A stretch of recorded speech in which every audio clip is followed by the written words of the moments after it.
Assalamualaikum warahmatullahi wabarakatuh. Kami dari kelompok 5 akan memaparkan materi tentang Ijazul Quran. Selamat menyaksikan.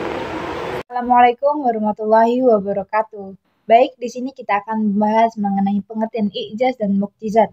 I'jaz dan mukjizat berasal dari kata bahasa Arab yaitu a'jaza yu'jizu mukjizatan, yang berarti melumpuhkan atau ketidakmampuan seseorang untuk menandingi sesuatu. I'jaz dan mukjizat secara istilah hampir memiliki makna yang sama. Namun, i'jaz lebih merujuk kepada Al-Quran itu sendiri atau kitab-kitab Allah. Namun, kemukjizatan itu merujuk kepada objektivitas dan subjektivitas kepada Nabi dan Rasulnya Allah Subhanahu wa Ta'ala. Baik, mungkin ini saja yang dapat saya sampaikan. Materi ini akan dilanjut dengan rekan saya. Kemukjizatan menurut persepsi ulama harus memenuhi kriteria 4 syarat sebagai berikut. Yang pertama, mukjizat harus berupa sesuatu yang tidak disanggupi oleh makhluk sekalian alam. Yang kedua, tidak sesuai dengan kebiasaan dan tidak berlawanan dengan hukum Islam. Yang ketiga, mukjizat harus berupa hal yang dijadikan saksi oleh seorang mengaku membawa risalah ilahi sebagai bukti atas kebenaran dan kebesarannya. Yang keempat, terjadi bertepatan dengan pengakuan Nabi yang mengajak bertanding menggunakan mukjizat tersebut. Sedangkan yang dimaksud dengan i'jaz secara terminologi ilmu Al-Quran sebagaimana yang dikemukakan oleh beberapa ahli sebagai berikut. Yang pertama, menurut Manna Khalil Al-Qotan, i'jaz adalah menampakkan kebenaran Nabi SAW dalam pengakuan orang lain sebagai Rasul utusan Allah Subhanahu wa Ta'ala dengan menampakkan kelemahan orang-orang Arab untuk menandinginya atau menghadapi mukjizat yang abadi, yaitu Al-Quran dan kelemahan-kelemahan generasi sesudah mereka. Yang kedua, menurut Ali Sabuni, i'jaz ialah menetapkan kelemahan manusia, baik secara kelompok maupun bersama-sama untuk menandingi hal yang serupa dengannya. Maka mukjizat merupakan bukti yang datangnya dari Allah Subhanahu wa Ta'ala yang diberikan kepada hambanya. Secara terminologi, mukjizat adalah perkara yang luar biasa yang disertai dengan tantangan yang tidak mungkin dapat ditandingi oleh siapapun dan kapanpun. Muhammad Bakar Ismail menegaskan, mukjizat adalah perkara luar biasa yang disertai dan diikuti tantangan yang diberikan oleh Allah Subhanahu wa Ta'ala kepada nabi-nabi sebagai hujah dan bukti yang kuat atas misi kebenaran terhadap apa yang diembannya yang bersumber dari Allah Subhanahu wa Ta'ala. Macam-macam mukjizat. Mukjizat dibagi menjadi dua sebagai berikut. Yang pertama, mukjizat disi, yaitu mukjizat yang dapat dirasakan dengan menggunakan panca indera, terutama indera mata. Contohnya, Nabi Musa yang melemparkan tongkatnya berubah menjadi ular.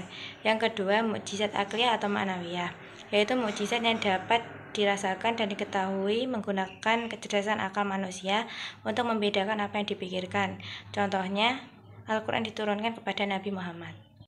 Mu'tazilah adalah kaum yang lebih menonjolkan penalaran atau rasional dalam memahami agama, menyimpulkan bahwa kadar i'jaz adalah keseluruhan dari isi Al-Quran. Gaya bahasa yang dimiliki tiap individu tidaklah sama dan tidak bisa ditiru oleh yang lain.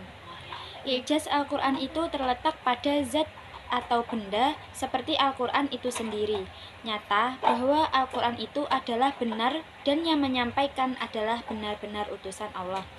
Dan Al-Quran itu mampu melemahkan manusia dan mampu menunjukkan ke jalan yang benar yaitu Islam. Tentu dengan izin Allah Subhanahu wa Ta'ala. Baik, saya akan menerangkan aspek mukjizat Imam Al-Qadhi Iyad 544 Hijriah. Aspek kemukjizatan ada 4 hal, yaitu A. Bentuk susunan yang menakjubkan. B. Uslubnya yang asing. C. Isinya mencakup hal-hal gaib yang sudah terjadi dan belum terjadi. D. Berita tentang umat terdahulu dan syariat yang telah berlaku dan hanya bisa diketahui oleh sebagian dari umat Yahudi.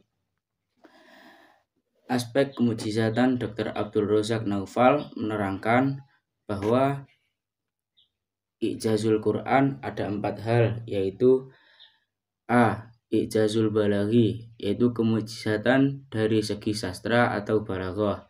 B. I'jazut tasyri, yaitu kemukjizatan dari segi persyariatan hukum-hukum pada saat penetapan hukum-hukum tersebut. C. Al-ijazul ilmi, yaitu kemujizatan dari segi ilmu pengetahuan. Aspek mukjizat Rasyid. A. Susunan dan gaya bahasa. B. Keindahan balagonya atau sastra, dan C. Ilmu gaib yang di dalamnya. D. Isi kandungan terbebas dari kontradiksi di Al-Quran. E. Ilmu-ilmu keagamaan dan pensyariatan. F. Antisipasi perkembangan zaman. G. Pembuktian terhadap permasalahan kontemporer yang belum dibuktikan sebelumnya. Sekian, terima kasih. Wassalamualaikum warahmatullahi wabarakatuh.